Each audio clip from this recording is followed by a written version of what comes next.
força do agro, Brasil que dá certo. Aqui você tem informação e conhecimento sobre o setor que mais cresce. Grandes nomes de pesquisadores e pessoas influentes no agro passam por aqui. Hoje vamos conversar com Nina Ploger, do Grupo Melhoramento e também membro aí de diversos conselhos.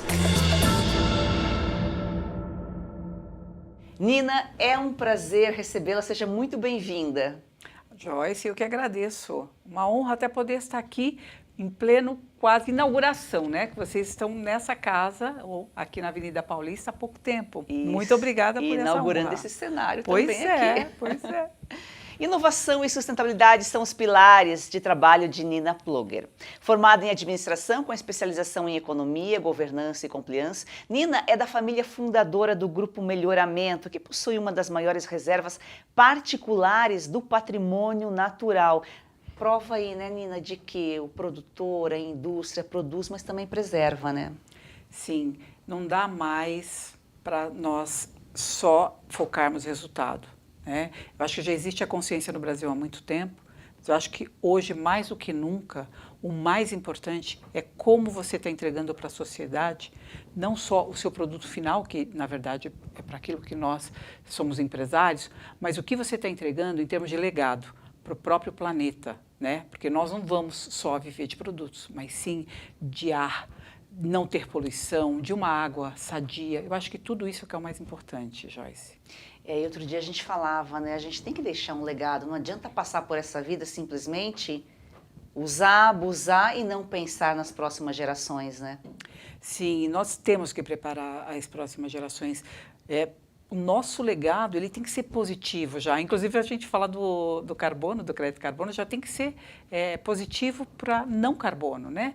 Então, é isso que é o nosso trabalho agora. Essa geração é não deixar só o passivo para eles, é construir essa transição e essa jornada para que eles tenham um ambiente, um ecossistema e um planeta, né? Onde você possa viver e conviver. Nina, além do setor de papel e celulose, você produz café sustentável, né? Mas é numa pequena produção. Como que é essa produção? Como é uma cultura sustentável? Assim, começou como um hobby, né, numa área aqui próxima a São Paulo, e você sabe, brasileiro, nós adoramos café. Falei, vamos fazer uma cultura bacana. Como é uma área que ela tem uma temperatura mais baixa, falei, café vai ficar bom. Colocamos, hoje nós estamos lá com quase 3 hectares, 500 sacas, acabou se expandindo um pouco mais. Está muito difícil por ser próximo de São Paulo, da gente ter a mão de obra. Né? Hoje o agro está sofrendo com essa questão da mão de obra, mas nós fazemos aí uma cultura mais tranquila dentro de floresta, uma parte dessa cultura de café.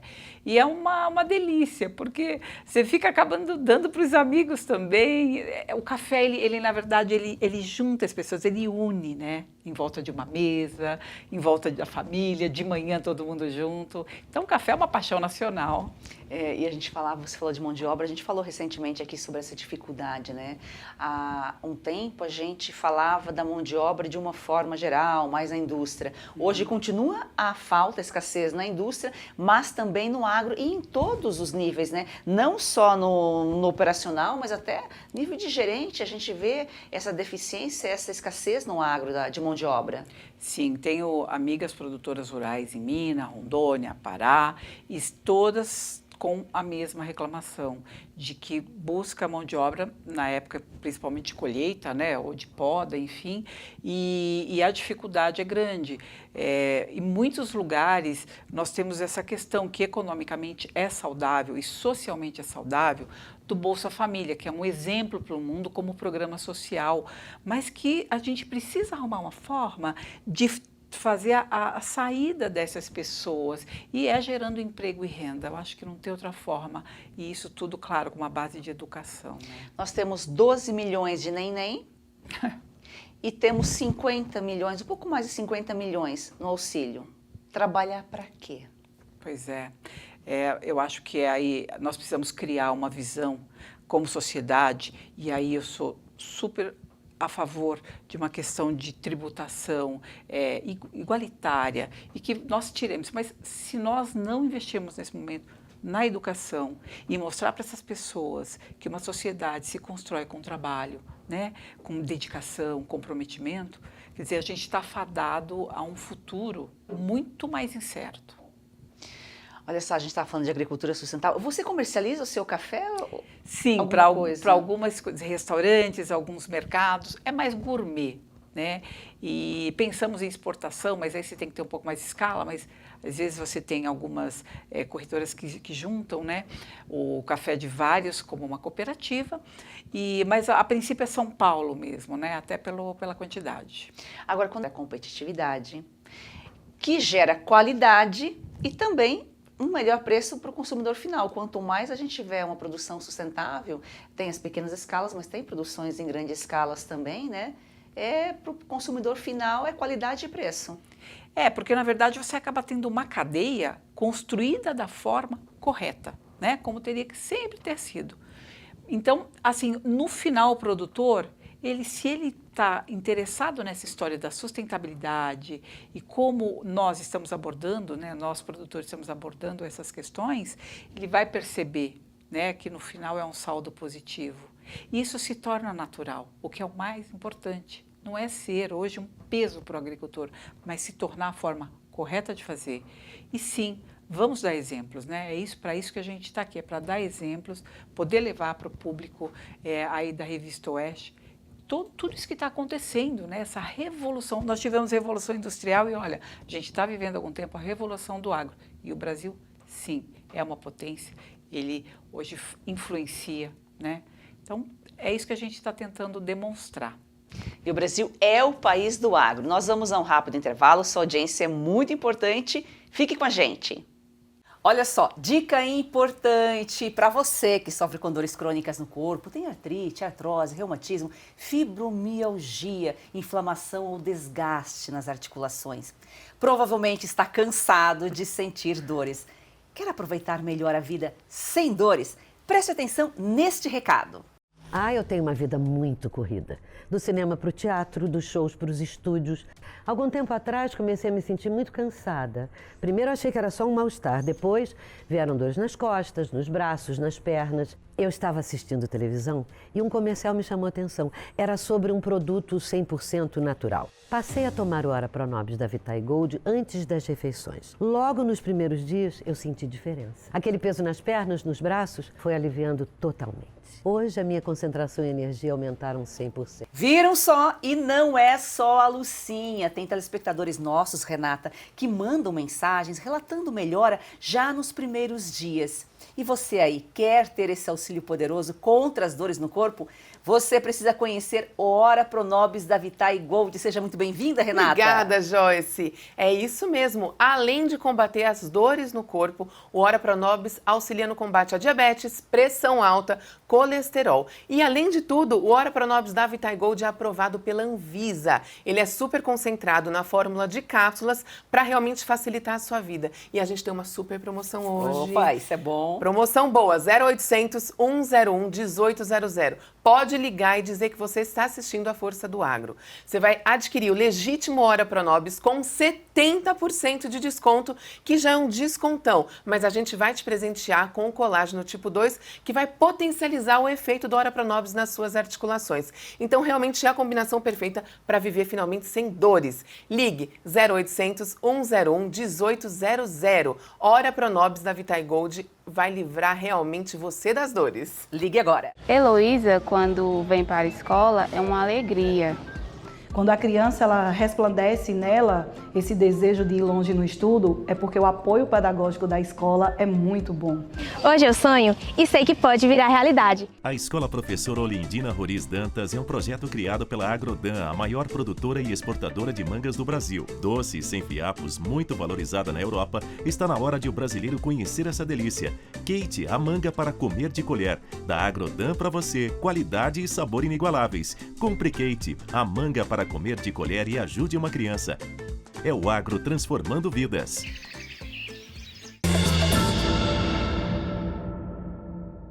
Agora, falando dos conselhos, você participa de diversas organizações, Conselho de Agronegócio da Fiesp, do Grupo Forbes Mulheres, da BAG, que é a Associação Brasileira do Agronegócio, a Confederação Câmara Brasil-Israel. Haja tempo para tudo isso, né? Na verdade, a gente diz que quando a gente quer, a gente faz, né?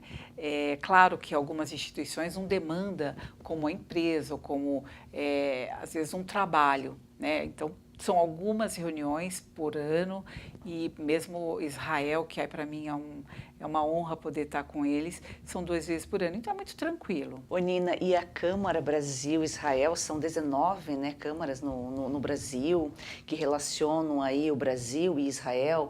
As principais tecnologias vêm, né, lá de Israel, e é um país que tem 60% praticamente do território no deserto e consegue produzir e até se tornou um exportador, né? Você sabe que eu estive várias vezes em Israel, um país que eu admiro, e Ben Gurion, quando fez aquela universidade no meio do deserto, inclusive com um lago artificial, ele colocou o Shimon Peres para construir. E quando você vai ao instituto, eles têm um dizer que dá para o mar, que está escrito assim, dream big, né? Sonhe grande. Então é isso, as pessoas têm que sonhar, né? Tem que estar pensando ali com a visão lá na frente. E você falava antes nos bastidores sobre uma tecnologia que vocês estão aplicando agora na fábrica, né, na Melhoramento? Sim, são agora pré-moldados de polpa de celulose, que vai sair do freezer, vai direto para os fornos até 220 graus, e aí o consumidor consumindo aquele alimento, ele vai poder depois descartar, e na natureza ele leva até 90 dias para entrar nessa economia circular, né? Nesse novo processo circular do planeta, do Sol. Isso que é sustentabilidade, né? Sim, é pensar nessa cadeia como um todo, né? A gente sempre tem que pensar. Às vezes eu penso assim, se a China mandar um celular hoje para cá e nós comprarmos, perfeito. Teremos milhares de celular. Quem é o responsável por essa economia circular, né, sustentável? Quem vai reciclar esse celular? Somos nós, brasileiros? É a China que produziu. Então, isso é um debate que vai, nos próximos anos, estar muito em pauta. Quem vai ser o responsável pela reciclagem? E aí vem a questão do legado, né? Porque muita gente pergunta, para quê pensar nessas questões? Ou tem muito preconceito ainda de carne verde, quando se fala em carne verde, de produtos transgênicos, de produtos manipulados. A gente tem que criar formas, e é por meio da tecnologia que a gente cria, para ampliar a produção de alimentos, porque a população está aumentando também. E se a gente não criar essas alternativas agora, depois vai faltar alimento para a população. O Brasil hoje, ele realmente é responsável, ele é visto, inclusive, como uma potência relevante para a questão da segurança alimentar e da segurança energética. Então, nós temos que nos preparar para nos posicionarmos dessa forma.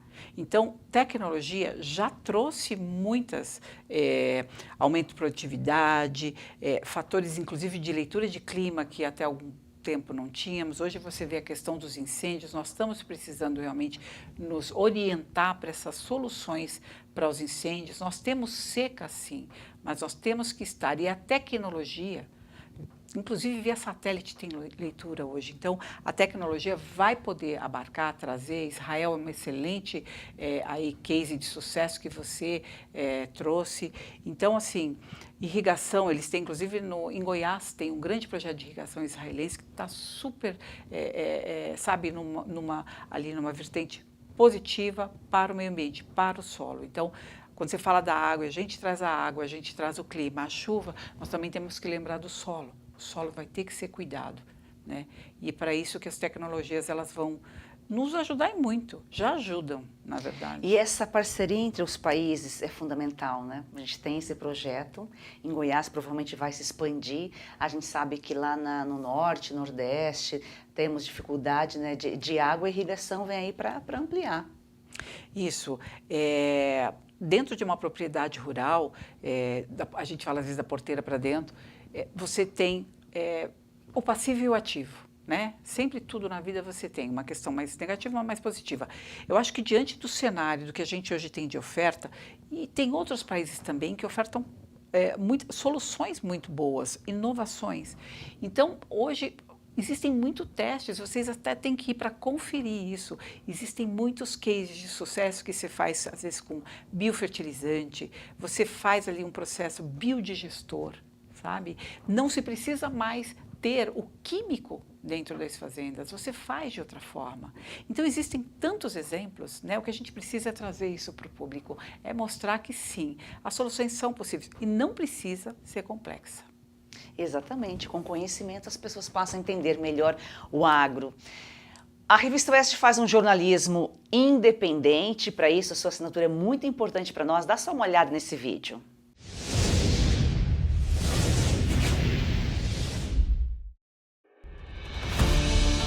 A independência de um país não é plena quando um de seus poderes restringe a liberdade de expressão e compromete a própria democracia. Desde a sua primeira edição, Oeste defende a liberdade. Fazemos isso dizendo o que precisa ser dito, muitas vezes colocando em risco a própria existência. É você que garante nossa autonomia e nossa independência editorial. A Oeste não aceita dinheiro público nem depende de publicidade. Oeste continuará o seu trabalho sem recuar 1 milímetro de seu maior princípio: informar com base em fatos e defender as liberdades individuais, custe o que custar. Assine a Oeste com até 25% de desconto e pague em até 6 vezes no cartão. Assine já!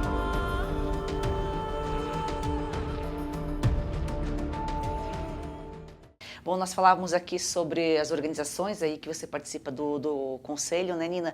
Você também está na Câmara de Comércio Brasil-Alemanha, Conselho Empresarial da América Latina, Confederação Câmaras Brasil e Israel, como já colocamos aqui, e Conselho Empresarial da América Latina e tantos outros. Inclusive a Alemanha, você viaja para lá daqui a pouco, né?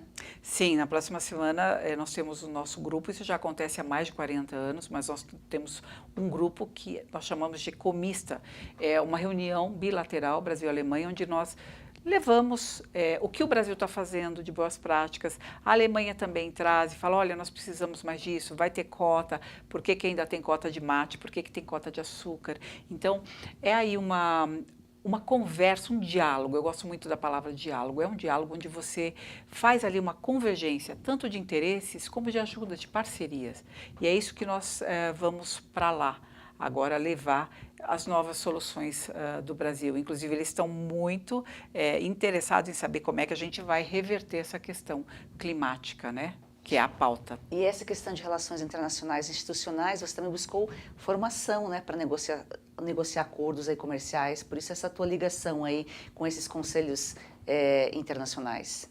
Eu estive no governo na criação da Agência de Atração de Investimentos Internacional para o Brasil. Na época que nós criamos, o Brasil estava em torno de 10 bilhões de IED, que a gente chama International Investimentos Estrangeiros Diretos. E quando saímos, era em 2007 por aí, que foi lá no primeiro termo do presidente Lula, nós deixamos a agência já em torno de 70. Né? Então, foi um crescimento, acho que foi uma visão muito boa do ministro Furlan naquela época, estava também o ministro Roberto Rodrigues na agricultura, então fazia-se essa atração, né? Você promove o Brasil e atrai. E na época os ministros eram pessoas objetivas, pragmáticas e uma outra empresa falava, olha, eu preciso de mais capacidade no Porto de Santos. Então, aquilo era tratado de uma forma sempre com muita governança, mas sim, era tratado de forma a falar, é o nosso país, a gente precisa trazer esse investimento. Então, essa era a visão. Investir, todos ganham e sem perder a soberania, bem diferente das ONGs, das organizações internacionais que atuam aqui no Brasil por meio de ONGs, principalmente na Amazônia, e muitas reservas indígenas, com outro intuito, né, Nina? Eu acho que não dá para nós colocarmos todos apenas numa cesta, né? Eu acho que, como empresário, objetivamente, o que você está, qual o resultado está se alcançando? Então, quando a gente olha para a Amazônia hoje, que a gente ainda tem muita coisa para fazer, fala, será que nós estamos no caminho certo? Como está acontecendo, né? Como é que está se tratando dos assuntos tão sérios que a gente tem para resolver na Amazônia? E aí a gente fica imaginando se não seria melhor, às vezes, você ser muito mais empresário nesse momento. Leva investimento para lá, atrai, mas não investimento só para uma questão social, porque você não pode só ficar dando peixe, ensina a pescar, traz investimento internacional, transforma, né, para uma outra sociedade, uma sociedade realmente que possa ter emprego, que possa ter oportunidades. E aí eu acho que aí a gente faz a transformação. É o que falávamos anteriormente, né, a Bolsa Família, é um exemplo aí, o maior programa, um dos maiores programas sociais do mundo, só que as pessoas acabam se acomodando, né? Você tem que dar oportunidade para trabalhar, para buscar, porque a partir do momento que a pessoa tem a ambição de crescer, é dignidade, é qualidade de vida, faz bem para todo mundo, para toda uma sociedade. Para a sociedade, a cidade cresce, o país desenvolve mais, né? Eu vejo em outros países também, tanto a América Latina, mesmo a Europa, eles estão passando por uma questão de crise de sociedade, porque também você tem, às vezes, alguns tipos de programa que você não está desenvolvendo, na verdade você está resolvendo. Então, acho que a gente tem que mudar a palavra para desenvolvimento. E aí, claro, entra depois nessas várias vertentes que temos da questão de sustentabilidade, a questão da desigualdade. A gente não pode aceitar mais que um país como o nosso tenha fome, mas eu acho que você tem que ali mostrar para esse povo, né, que eu acho que o povo brasileiro é trabalhador, sim, né, é mostrar para esse povo que a competência não é só nossa, é de todos são competentes para tudo, né, acreditar que eles podem, como qualquer outro país ou como qualquer outra nação. Nós vamos a um rápido intervalo e já voltamos. É daquele banco. Peraí, a proposta parece boa. Ah, é? Então pergunta para ela se você pode participar das decisões do banco. Moça! E pergunta se o lucro do banco retorna para você no final do ano. E pergunta também se no banco o seu contato é direto com o gerente. Só um minutinho. Coopera, né, Mário Jorge? A Cocred tem tudo que um banco tem, mas com taxas mais justas e uma forma mais sustentável de atuar. Mais um que tem conta na Cocred. Você está preocupado com os rumos da economia brasileira? Está de olho na rentabilidade de sua carteira e está pensando se sua poupança em reais amanhã terá o mesmo valor? Então está na hora de diversificar os seus investimentos e começar a investir diretamente no mercado dos Estados Unidos, no mercado imobiliário americano. E você pode fazer isso de uma forma prática, fácil e segura, através da construindoemdólares.com. Uma empresa sediada na Flórida e que assessora brasileiros que querem investir no mercado imobiliário do estado que mais cresce nos Estados Unidos. Um investimento de curto prazo com uma expectativa de retorno de 20% e apenas um ano. Então está na hora de você garantir o seu futuro promissor e em dólares acessando a construindoemdólares.com. Dê uma olhada lá. Agora, no terceiro setor, você atua no Conselho do Instituto de Tratamento de Câncer Infantil, Sociedade Beneficente Alemã, ONGs para mentoria de mulheres empreendedoras. Sim, eu costumo dizer que eu sou institucionalizada. Os homens já fazem isso há muitos anos. Os fundadores da Fiesp foram homens, né? Da Ciesp, da SRB, mesmo da BAG. Foram homens. O que nós mulheres temos que entender é que nós não podemos mudar um status quo se nós não nos envolvermos. Né? Então, eu acho muito importante. E eu acho que, sempre falo com amigas que eu estou muito feliz porque eu acho que a mulher, ela nunca se comunicou como ela se comunica hoje. Né? E comunicação é a base tanto de uma nação, sabe, da humanidade. Né? Eu acho que diferente dos animais, nós conseguimos nos comunicar. E eu acho que é isso que faz essa evolução da raça humana. Então, eu acho que a instituição, quando você está entre pares, homens, mulheres, você leva o que você pode aportar e outros também. E tudo bem se a gente tiver, assim, sabe, diferentes posicionamentos. É isso que constrói uma sociedade, é você poder, com a sua forma de ver o outro também. De outra forma, a gente realmente não vai evoluir, né? Então, eu acredito na institucionalidade. Eu acho que você colocou bem, porque o agro ainda é visto como machista, Mas se a mulher não se colocar, é uma informação que a gente tem que desmistificar, né? Porque cada vez a gente tem muitas mulheres aí na liderança do agro, e é o que você colocou, a mulher tem que se colocar. Não adianta ficar sentado e falar, o agro é machista. Não, você tem que se colocar, tem que participar, porque os homens tomaram a frente, mas cabe à mulher a iniciativa, né? Hoje de 5 milhões de propriedades rurais no Brasil, Joyce, 1 milhão, a gestão é feita por mulheres. 35% dos cargos executivos na agroindústria são de mulheres. Claro, tem ainda espaço para crescer? Tem-se, com certeza. Mas eu acho que você já vê uma mudança, sabe? Quando eu fiz um curso uma vez no exterior, onde nós éramos 16 nações e tinham vários, tinha o Quênia, da África tinham muitos países, mesmo da Europa. E eu fiquei triste quando uma das produtoras rurais de Baobá do Quênia me disse assim, no meu país eu não posso ser a dona da minha terra e eu não posso abrir uma conta no banco se o meu marido não estiver comigo. Então, isso me deixou com um alerta, porque eu falei, só começou essa jornada, nós temos que ajudar todas, e não só no Brasil, mas em todo o mundo, a ter uma voz mais forte, né? Nina, como que é o teu trabalho no conselho da Forbes, Forbes Agro Mulheres? Sim. Um grupo, hoje nós temos quase 50 produtoras rurais, que são ou de sucessão, né, ou às vezes por incauto de ter ficado viúva, mas assim, mulheres muito bem posicionadas, que sabem o que querem, né, com objetivos. Nos encontramos 3 vezes ao ano, vamos fazer um dia de campo juntas agora. E o que a gente faz? A gente troca. E às vezes eu me inspiro em muitas, e com certeza elas se inspiram em mim, né, ou cada uma olhando o que a outra ou conseguiu, ou fez de bacana. Então, você percebe que existe essa admiração mútua entre todas nós. E isso no final, porque a admiração é um sentimento totalmente sem fronteira, né?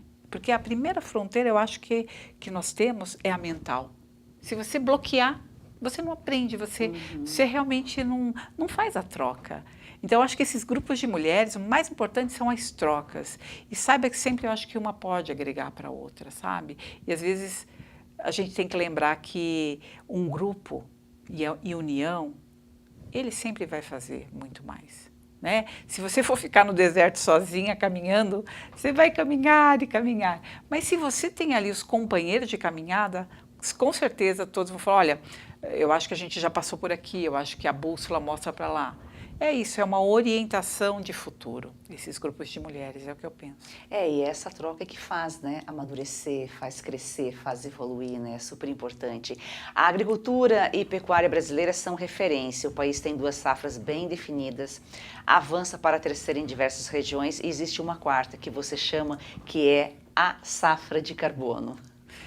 Você vê, hoje nós temos no Brasil, no Congresso, né, a nossa lei de crédito de carbono, já existem mais de 30 países que já têm regulamentação. O Brasil, ele ainda é um mercado voluntário pelo lado empresarial, ele não foi regulado. E isso porque eu acho que o Brasil ainda não teve a percepção do que de fato nós queremos, né? Você pode sequestrar hoje globalmente em torno de 540 milhões de toneladas de carbono do solo. Então, é a agricultura que vai fazer isso no processo do cultivo. Então, com todos os ativos que o Brasil tem, os ativos verdes, o ILPF, né? Você tem aí o plantio direto, você tem produção sustentável, com todos esses ativos, como economicamente nós vamos transformar isso de volta, né? Tanto para o agricultor como para o próprio planeta e para a sociedade. E às vezes dá a impressão que as pessoas acham que aquele país, ou seja, Brasil, isso é como uma doação moral que a gente tem que fazer para o mundo.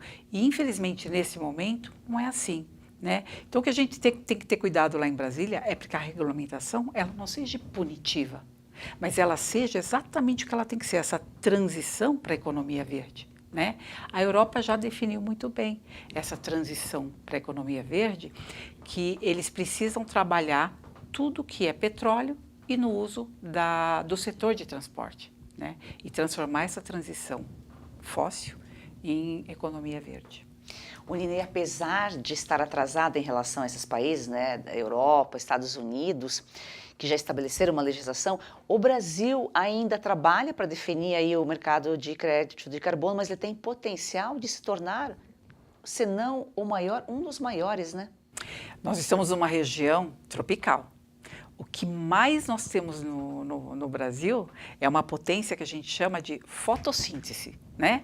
Ou seja, a fotossíntese ali na vida daquela árvore, né, ou daquela planta, ela faz tanto essa troca do oxigênio e carbono e ela chega no momento que ela só faz uma troca de temperatura, é endotérmico. Então, quando a gente fala da Amazônia, não é que a Amazônia é o pulmão do mundo. A Amazônia, ela é o ar-condicionado do mundo, né? Porque já é uma floresta madura.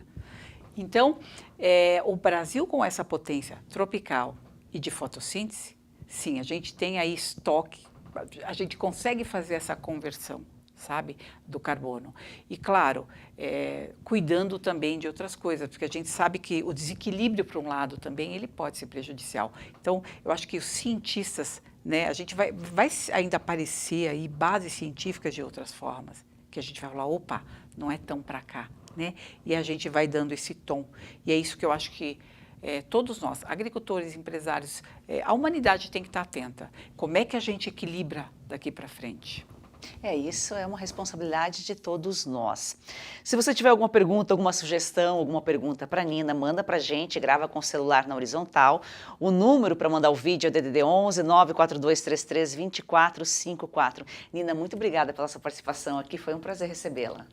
Nossa, eu que agradeço. E bom saber que nós temos hoje veículos, né, como a revista Oeste, que está preocupada tanto com o agro, como a participação das mulheres, porque no final do dia nós estamos preocupados com o nosso país, né? É com o nosso povo. Eu acho que isso que é muito importante e eu fico muito feliz de saber que o Brasil se desponta e a gente tem que continuar fazendo isso.